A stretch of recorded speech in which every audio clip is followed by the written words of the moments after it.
Alors c'est parti. Bon, je pense que tout le monde a eu la liste d'ingrédients. Est-ce que je peux t'en Alors après, si vraiment c'est pas tout à fait les mêmes, c'est pas très grave. S'il y en a qu'on veut rajouter, c'est faisable aussi. Je suis pas quelqu'un qui suis très rigide sur les quantités. Et donc on va commencer par le crumble. Donc on va commencer par prendre nos fruits. Donc j'avais mis poire et pomme. Après si vous avez un autre fruit à mettre dedans, il n'y a pas de souci. C'est bon pour tout le monde?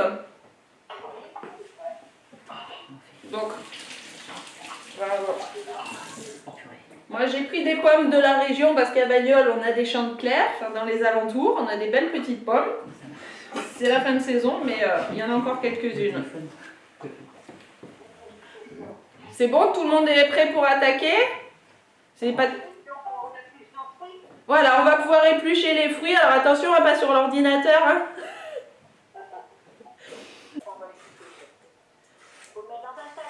Oui, après une fois que c'est coupé en petits cubes, vous pouvez les mettre dans un saladier ou directement dans la poêle puisqu'on va les faire cuire légèrement.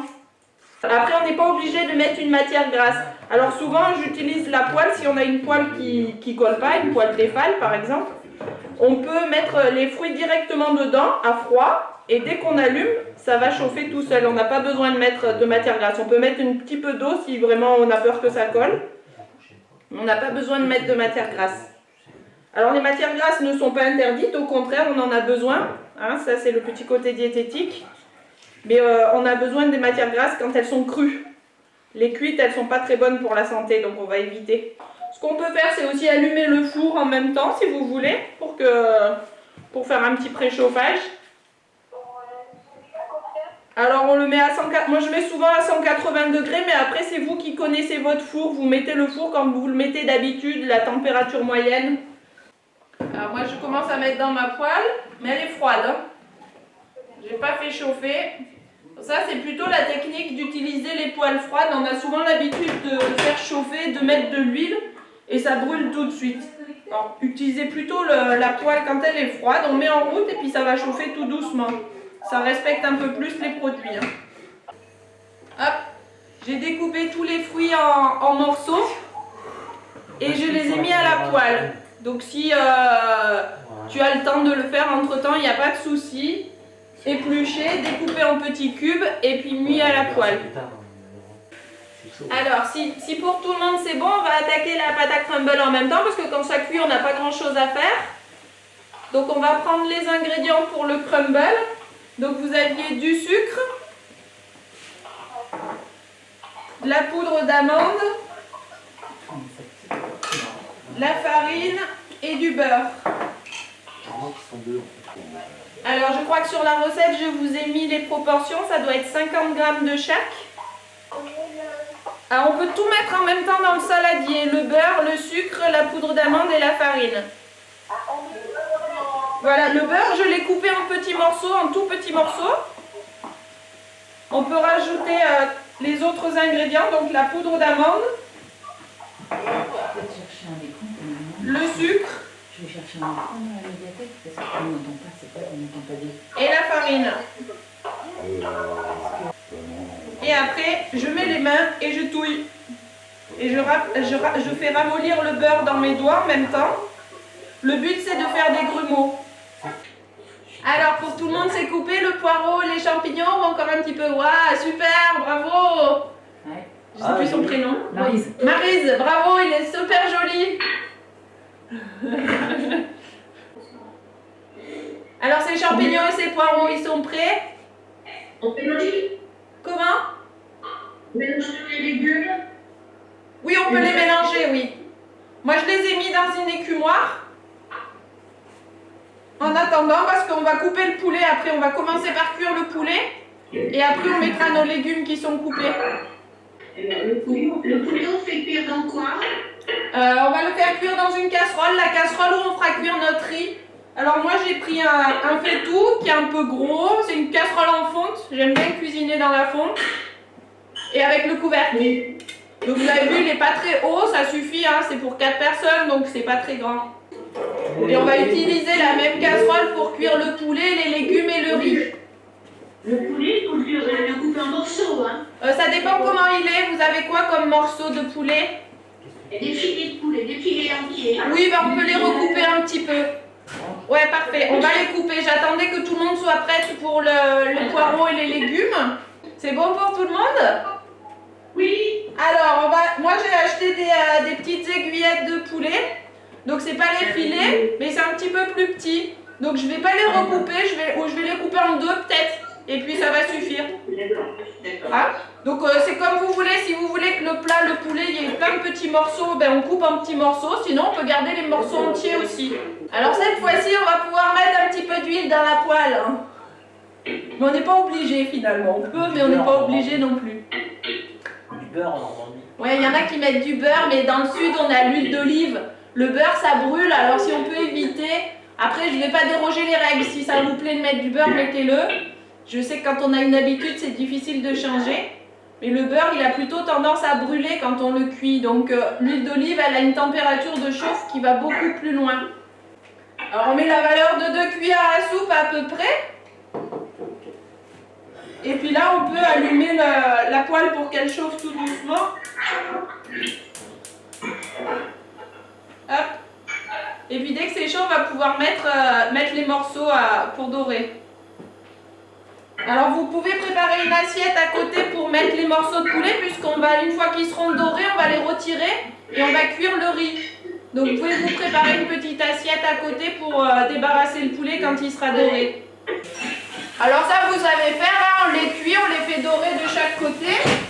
Pas trop cuit parce qu'après ça va recuire dans le riz quand on les remettra à la fin. Donc c'est juste que ça colore un petit peu.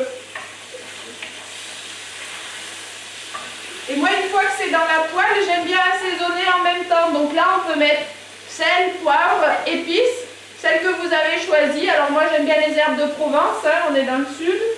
Mais vous avez le choix de rajouter une feuille de laurier, une gousse d'ail. Plus vous allez mettre d'épices, plus ça donnera du goût. Hein.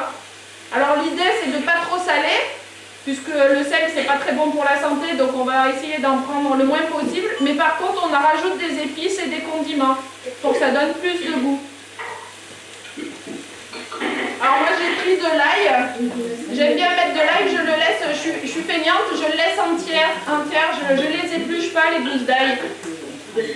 J'aime bien les laisser confire dans les cuissons. Je les mange après ou pas, mais ça donne autant de parfum quand elles sont entières, hein, c'est pas grave.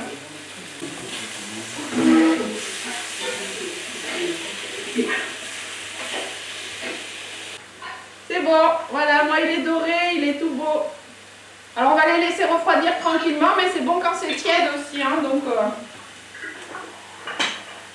Les aiguillettes, elles sont cuites, je les retire. Oui, c'est ça, on les met dans l'assiette à côté.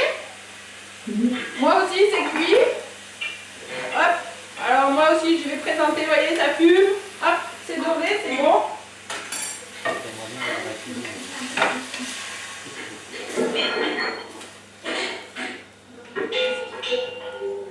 Et je garde ma poêle, je la lave pas, surtout je garde les bonnes petites graisses de cuisson. Et je vais mettre le poireau et les champignons.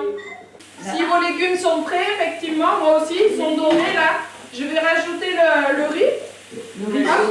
On mélange un peu pour que le riz se graisse, qu'il pompe un petit peu le gras aussi. Est-ce que tu peux montrer ta poêle ici, tu crois, Nathalie, ou pas un tout petit peu pour qu'elle voit que c'est le riz avec les légumes? Ouais. Hop, je m'approche. Alors dedans ma casserole, il y a le riz, il y a les poireaux, il y a les champignons, l'ail et des épices pour l'instant. Le poulet, il est cuit dans la casserole. Hein. Ok. Donc moi, je vais mettre de l'eau. Ah, je ne l'ai pas fait chauffer avant, mais si vous l'avez fait chauffer, c'est bien. Parce que moi, ma poêle en fonte, elle est très chaude, donc elle va vite chauffer l'eau. Donc souvent, l'eau, il faut qu'il y en ait un tout petit peu plus que hauteur casserole. Vous avez votre riz, vos légumes, vous mettez de l'eau, que ça couvre tout. Pas que ça soit inondé, mais juste que ça couvre. Et puis au fur et à mesure, on verra s'il faut en rajouter un peu ou pas. Parce que ça, c'est toujours pareil, ça dépend du riz que vous avez acheté, ça dépend de votre casserole, du couvercle, de plein de choses. Donc l'important, c'est de voir à quel... de surveiller que le riz pompe toute l'eau. Et qu'il soit cuit surtout. Alors maintenant j'ai mis le couvercle et je laisse cuire tout doucement, hein, ça frémit. Il y en a qui sont fait le petit café là, tranquille. C'est parfait, hein, c'est bien de cuisiner comme ça à la maison, hein. La classe. Donc avec le poulet, moi j'avais mis sur la recette du chorizo. Hein? C'est pour que ça relève un petit peu le plat et que ça donne un autre goût. Donc on peut aussi le couper en petites rondelles et le rajouter après au moment avec le poulet. Quand on mettra le poulet, on pourra mettre en même temps le chorizo.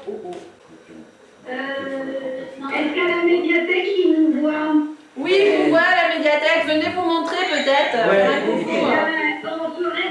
On se régale, pas vous, mais nous, oui. Ben oui, hein, c'est grâce à eux que ça se passe. Donc c'est vrai que, regardez, ils arrivent. Mais nous, on a les odeurs. Vas-y, regarde. C'est compliqué, hein? Facile de me dire. Et nous, on fait rien et on va tout manger après. Je suis même pas là. Non, vas-y. Voilà, coucou. Super. C'est pas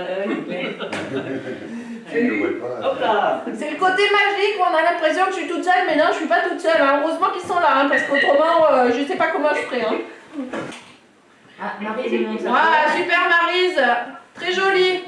C'est appétissant. Hein. On pourra prendre des photos. Alors, est-ce que pour Suzanne, c'est cuit? Oui. Oui, Suzanne, c'est cuit. Maryse, c'est cuit. Après, je ne sais plus les prénoms. Nicole Gaël. Nicole, Gaël, est-ce que c'est cuit? Oui, c'est bon. Ah, super. Jocelyne. Et Jocelyne? Moi, c'est cuit, mais comme c'est dans la cocotte en fonte, je ne peux pas l'apporter. Ouais, je comprends, c'est très lourd, j'ai la même, alors...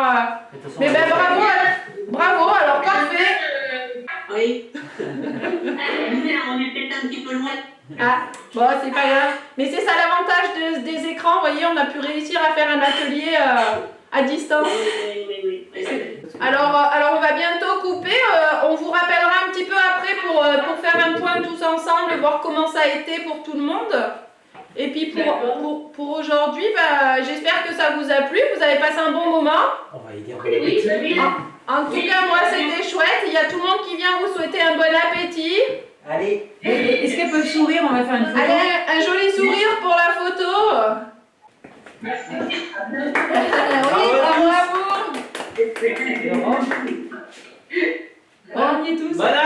Bon appétit. Merci. Ciao. Au revoir.